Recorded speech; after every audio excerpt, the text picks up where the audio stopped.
Hey guys, and welcome back to this channel. In this video I'll be showing you guys how you can create a rewind video effect on CapCut PC. So get your video, I'm just going to then copy and paste it. Then I am going to select the reverse button.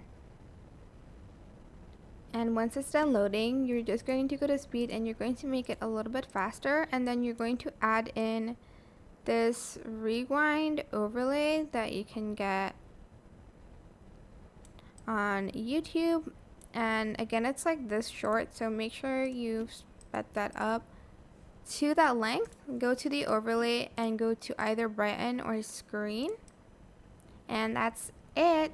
I hope this tutorial was helpful for you guys. Don't forget to like, comment, share, and also subscribe to this channel if you haven't done that already. If you have any questions, just leave it in the comment section down below, and I will try my best to answer them all for you guys. And if you found this video helpful, please click the thanks button above the description box down below. Thank you so much for watching. Bye!